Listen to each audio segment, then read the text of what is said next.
we need to protect those things we tend to brag about in America and not be the types of people who are preaching one thing but practicing another. Innocent until proven guilty. I think innocent's a strong word. I would say not guilty until proven guilty. After all, that's what the court says. The court has never declared someone innocent. They declare you guilty or not guilty. So I would say not guilty until proven guilty, but we sure do, don't we? Oh, we know it. Now, I'll tell you this. When I saw OJ giving the interview to the cop just outside of his house, and he had the cut on his hands, I didn't want to... I liked OJ. Back then, I loved OJ. I didn't want him to be guilty of this shit.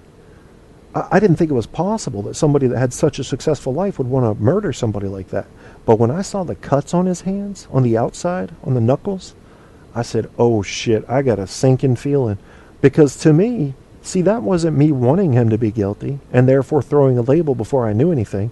That was me just doing a little bit of reason in my head. Going, there's no reason he should have cuts on his hands. What's this about? And you know it came from fingernails, or he either ended up accidentally slicing his own hand with the knife he used. And he said that he dropped a glass in the hotel room when he heard of his wife's death and accidentally cut his hand on the glass. Yeah, no.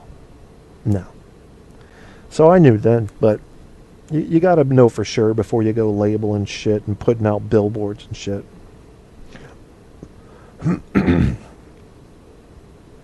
In Florida, the state has somehow gotten past the 72-hour charge or cut 'em loose laws. The court can now hold a person for up to 40 days before a charge. How much you want to bet that has to do with terrorist laws? Yep, I'll bet you that has a stem off of or a direct link to the Patriot Act.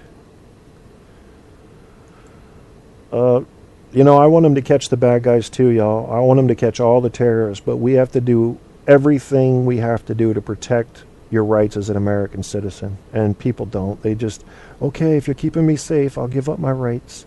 That's going to get you in the end. The girl who disappeared after a rock concert at Virginia Tech. Yes, cops want to clear cases, and DAs do not want losses on their record. Remember, once they get up into that area, they've seen this shit day after day after day. They begin to stop feeling like a human and start feeling like the person that wants to win every case.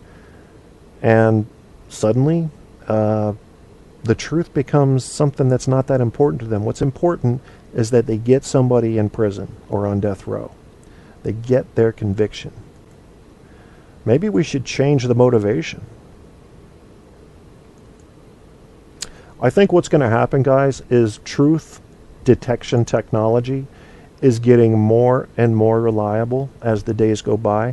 They're able to use voice analysis now along with your traditional polygraph measurements of galvanic skin response, which is sweat, and then heart rate, blood pressure, and breathing rate. And when you put enough of these things together, you can get a very believable and in some cases submissible in court result about whether or not somebody's lying. And it's going to get better and better. It is. We're going to start measuring EMF fields around people and the differences in that when they're lying. We're going to start measuring micro changes in pupil activity and heart rate and voice tone. All of that's going to come to play, and it's going to get up to where it's like 98% reliable. And that's when you're not going to get away with lying anymore. We're already getting technology now that can listen to your phone call and tell if you're lying on the phone. So, and that's getting very reliable. They're probably up to 70-75% reliability now. That's only going to get better and better. I know a state's attorney in Maryland that closed 99% of his cases, says Guy. Throughout 16 years in office, only one case was not a plea deal. So, what Guy's saying here is that most of your prosecuting attorneys, your DAs, district attorneys, would rather have a plea deal considered a win than to go to court and possibly lose and have the guy walk free, even if they know he didn't do it. And I know of people who agree to plea deals because they're afraid of what happened if they'll go to trial, and they didn't do it.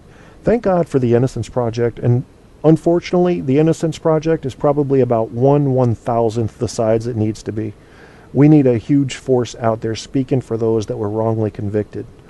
You know, and a lot of times people say, well, they're probably scum anyway. Let them serve in jail. That's not the American way, because one day it's going to be you, man. One day it could be you. You're in court. The DA has you in the area on videotape, and you don't have proof that you weren't there, and you're a suspect, so they start trumping shit up. Well, let's look at his search history. Look at this. Look at this. He looked at some videos of murders. Put it on the paper. Let's pull it up. And you just don't know what's going to happen, man. You gotta respect the American right.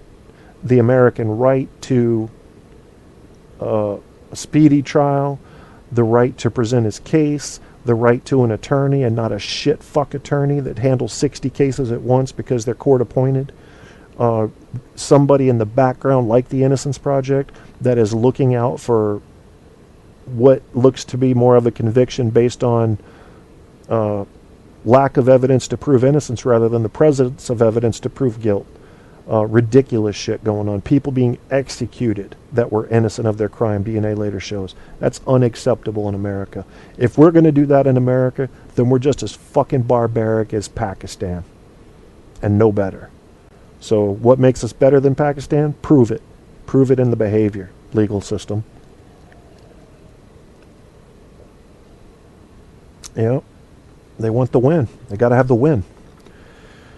That's one of the many drawbacks of capitalism, and I'm a fan of capitalism over all the other alternatives, so I'll stick with it, thanks. But capitalism creates dogs that want to win, and dogs that will fight to win. Win, win, win, win, win is the name of the game in a capitalist society. And sometimes when you win, you're not really winning. And only later upon reflection do you find out that some of your wins were either empty or worse. They were full of negative implications. So how you define win in a capitalist society can change the path of your life. Is win about who has the most toys when he dies? I say that's fucking retarded. Who has the most toys? Things are boring. What do you want, a jet ski? You want a Lamborghini? What happens when you're done driving it? What happens when you lose your sight? What happens when you lost your legs? What happens when you lose your loved ones? What's important then? Is the Lamborghini going to fix all that? No, it's not. So you got to figure out what really matters to you and make sure it's not a material thing if you even want a chance to truly enjoy your life. And that means you have to redefine your win. What is the win? I don't know why I got into that, but I did. I did catch some of the Oscar Pistorius trial and outcome. I saw some of the evidence. I know they found him guilty. I know he said he shot his fiancée basically because he thought she was an intruder, which they proved beyond a reasonable doubt was false. And my instinct tells me, based on what evidence I did see, that he did want to kill her. But I couldn't prove that. Interesting how verbose the judge... Yes. Do you remember, Barco, the judge before, at the beginning of the trial, would talk for 2 hours sometimes about court definitions and what the judge expected and how this would go and how that would go? Very clear. We should have that in America. I think that's incredibly helpful that a judge says, look, here's the way we're defining everything. There will be no surprises in this trial. This is what we mean by everything we do. Very clear and concise. Why do you think that judge was so verbose? Or is that just the practice over there? Barco said a big reason states that have the death penalty on the books like it because it gives prosecutors leverage to get perps to confess to shit they didn't do to avoid the death penalty. Yeah, good point. Circular reasoning, but it's effective. And Guy said the thinking is to trump up additional charges so they can take some off for leverage in a deal. Yeah, typical car salesman move. $4,000 car, you ask for $5,000. They bring you down to $4,500. You bring them up to $4,250. You put $250 in your pocket. Central Park 5. What's it like over there, Andrew? I mean, think about this. Let's go back for 1 second. Yeah, I know OJ probably has brain damage. I think all of us football players that played football, even before the pro level, I calculated one time that I'd had a 4,000 mini concussions. Some of those were actually not many. They were rather regular or bigger during my entire 4 years in high school football. And I know I'm fucked up. I know I am. I have to be. I know that's why my memory's gone at the age of 42. What I wanted to ask, though, was for Andrew in Australia, they took your guns away. This happened 10 or 15 years ago, and they had basically if I remember correctly, it was like a nationwide buyback of firearms. And yes, gun violence has gone way down. I have not looked at the other categories of violence to see if it is basically correlationally gone up. I assume it has gone up to some degree. Beatings with hammers, setting people on fire. Well, I didn't have a gun. But how are you going to defend your home? How does the Australian defend his home now?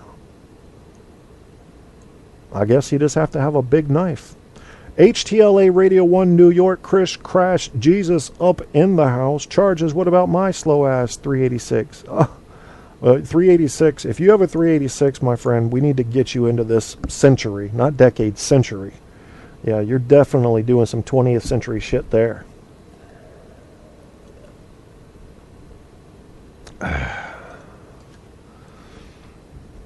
Catching up in the chat room on what you guys are talking about. We're talking about law in America. We somehow got on law in America, which basically came from talking about defending yourself, defending your property.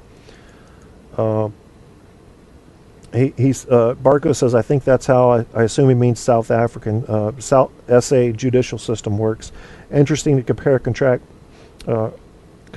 Oscar Pistorius trial versus the O.J. Simpson trial. The latter seems a farce in comparison. So Barco, knowing what you know about Oscar's trial, would you have found him not guilty? Or would you have declared, if it were within your power, a mistrial? Or would you have found him guilty? When I first heard about all the details of the case, not the testimony, just the police report and everything, and what his original statement was, I believed he was probably guilty. But I knew that I couldn't make that, that assumption with any certainty until I heard the evidence. But when you got the door locked and the gunshots and, I don't know. Technically, yes, he could have been innocent with those exact same circumstances, but you get a feeling about these things. And although that's not something that's adequate to go make a billboard about and shove in somebody's face when they first get to the police station, you have your gut feeling. And I think you should listen to your gut feeling in most cases. Not something you should ever bring into a courtroom. If you're on a jury or you're a judge or an attorney in a courtroom, you don't use gut feelings. You use evidence that you can prove, and that's it. That's it. Guy Shea says, read about a kid that took a $300 chain or necklace to a pawn shop. It was not his. Item was reported from a 3-year-old robbery. Got the item in trade from a pal. No clue of the crime. He was charged with 3 felonies and 3 misdemeanors. Sat in jail 36 days. Didn't see his court. I think he means court attorney there, CA, until the day of court. Dropped charges. No explanation. Sorry, fuck you. Yes, that's ridiculous.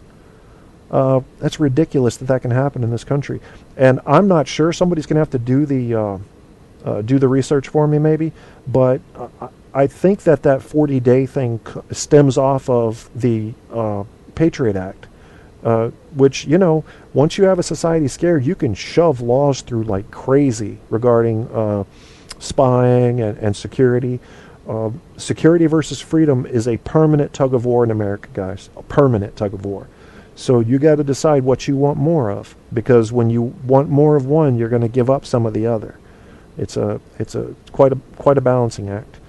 But most of the major names in history, including our forefathers, basically said you don't ever give up freedom to gain security. Don't ever do that. If you got to lose some security, lose it, but keep your freedom. And I think it's probably because of how hard it is to get freedom back once you've given some up. I think that's what they were probably thinking.